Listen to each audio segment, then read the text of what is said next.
2024 लोकसभा के चुनाव अब बहुत नजदीक हैं और जिस तरीके से तैयारियां शुरू हो चुकी हैं सभी पार्टियों की तरफ से, अब नए नए तरीके से लुभाने का प्रयास जनता को किया जा रहा है। वहीं 2023 में कई राज्यों में चुनाव भी हैं विधानसभा के, और उसमें से एक राज्य है मध्य प्रदेश का।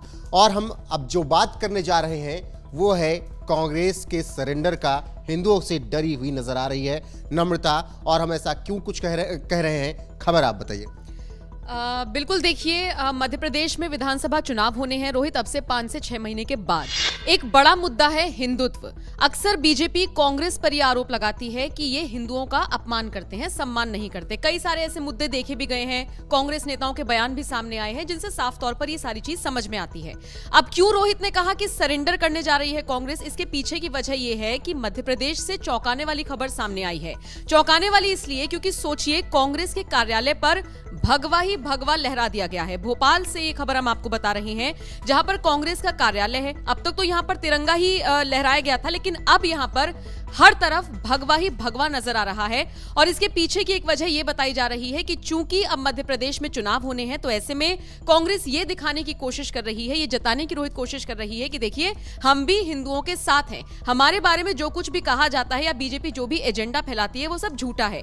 हम भी हिंदुओं के साथ हैं और हिंदुओं की ही बात करते हैं, हिंदुत्व की बात करते हैं। कमलनाथ, जो कि सबसे बड़े चेहरे के तौर पर कांग्रेस की तरफ से मध्य प्रदेश में देखे जा रही हैं, वो ये बताने की कोशिश कर रही हैं कि हम हिंदुओं के साथ हैं और हम अपमान नहीं करते। ये पूरा एजेंडा है जो बीजेपी की तरफ से फैलाया जा रहा है। तो अब निश्चित तौर पर सारे मुद्दे एक तरफ हो गए, हिंदुत्व का मुद्दा सबसे बड़ा है। अब हिंदुत्व के पिच पर कैसे बीजेपी को हराए कांग्रेस, इसी जद्दोजहद में लगी हुई है और शायद यही वजह है कि परिवर्तन किया गया। और सबसे बड़ी बात, रोहित, पुजारियों को बुलाया जा रहा है, मठ में जाया जा रहा है। तो ये जो सारी चीजें हैं, ये निश्चित तौर पर चुनावों से जोड़कर ही देखी जा रही हैं। और बिल्कुल नम्रता, जब मध्य प्रदेश से ही तस्वीरें आई धीरेन्द्र कृष्ण शास्त्री की और कमलनाथ वहां पर पहुंचते हैं, तब ये बात हुई कि एक तरफ तो कांग्रेस इसका विरोध कर रही थी, तमाम ऐसे बयान आए थे कि भरमाया जा रहा है, झूठ बोला जा रहा है। लेकिन कमलनाथ ने वहां पर पहुंचकर ये बता दिया था कि वो उनके विरोध में नहीं है, क्योंकि चुनाव जैसे सामने है। और इससे पहले भी हमने देखा है कि कांग्रेस हिंदुत्व के पिच पर खेलती रही, लेकिन वो परिणाम नहीं मिले। हमने उत्तर प्रदेश का चुनाव देखा, प्रियंका गांधी किस तरीके से मंदिर गई, इसके अलावा राहुल गांधी किस तरीके से मंदिर गए, उनके नाम और उनकी जात को लेकर विवाद भी काफी हुआ जब जनेऊ पहना उन्होंने। लेकिन उस तरीके से परिणाम कांग्रेस को नहीं मिले। हालांकि मध्य प्रदेश में भी कांग्रेस बाहर नहीं है, क्योंकि ज्योतिरादित्य सिंधिया जिस तरीके से टूटे, उसके बाद भी कांग्रेस मजबूती से अभी तक वहां खड़ी है। ऐसे में जब 6-7 महीने बाद चुनाव होने हैं, तो कांग्रेस को लग रहा है कि हाँ, विधानसभा हम निकाल सकते हैं। और अब इसीलिए उन्होंने हिंदुत्व का एजेंडा एक बार फिर से उठाया है। लेकिन जनता कितना कांग्रेस का साथ देगी, ये देखना होगा। क्योंकि याद होगा नम्रता आपको कि राहुल गांधी यहीं से ऐलान करते हैं, हिंदू और हिंदुत्व के बारे में फर्क बताते हैं वो, तो जनता उसको काफी याद रखती है। और बीजेपी की पिच पर हिंदुत्व पर खेलना, मुझे लग रहा है कि कहीं कांग्रेस खुद अपने पैर पे कुल्हाड़ी तो नहीं मार रही, क्योंकि हिंदुत्व पर बीजेपी से जीतना काफी मुश्किल नजर आता है। ऐसे में कमलनाथ ने अगर ये कुछ सोचा है, तो आगे इसके परिणाम क्या होंगे ये देखना होगा। लेकिन अभी तो यही लग रहा है कि पहली बार, सबसे बड़ी बात कि पहली बार कांग्रेस के किसी कार्यालय पर भगवा झंडा लहराया गया है। और भगवा को लेकर अक्सर बीजेपी ये कहती है, वो अपने रंग के तौर पर उसे सामने रखती है कि हम भगवा का सम्मान करते हैं, भगवा हमारे दिल में है, और तमाम तरीके की बातें करते रहते हैं। लेकिन एक तरफ कांग्रेस सावरकर को लेकर इस तरीके से बयान देती है, उनका अपमान करती है, दूसरी तरफ वो भगवा लहराती है। तो अब बीजेपी का रिएक्शन किस तरीके से होगा ये भी देखना होगा, क्योंकि बीजेपी रिएक्शन रोहित आ गया है।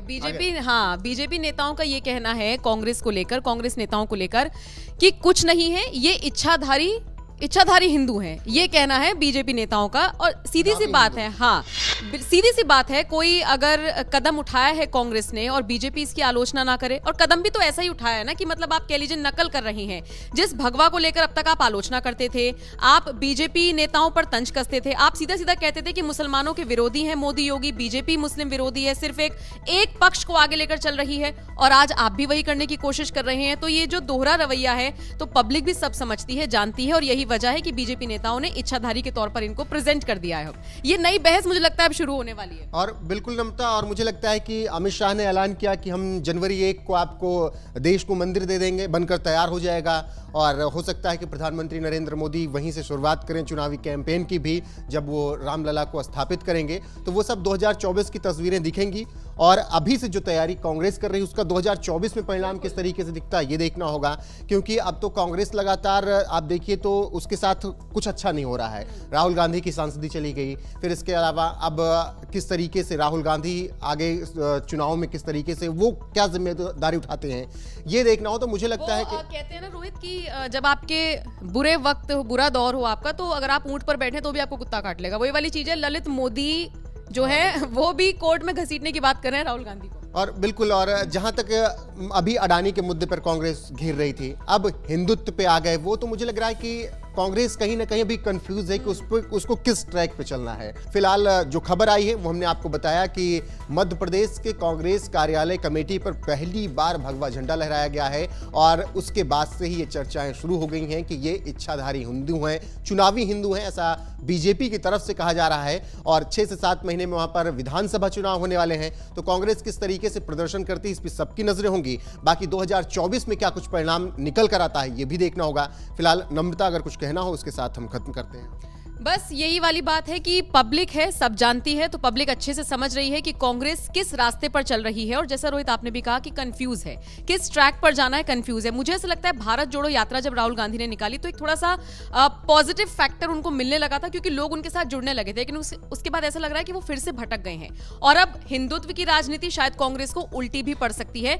अभी कुछ भी कहना, हालांकि जल्दबाजी होगी, लेकिन वाकई में देखना दिलचस्प होगा, क्योंकि मध्य प्रदेश में जो चुनाव होंगे वो आप ये कह लीजिए सेमीफाइनल है लोकसभा चुनावों का। बहरहाल इस पूरी खबर को लेकर और कांग्रेस के इस नए कदम को लेकर अब आप क्या राय रखते हैं, कमेंट करके जरूर बताएं।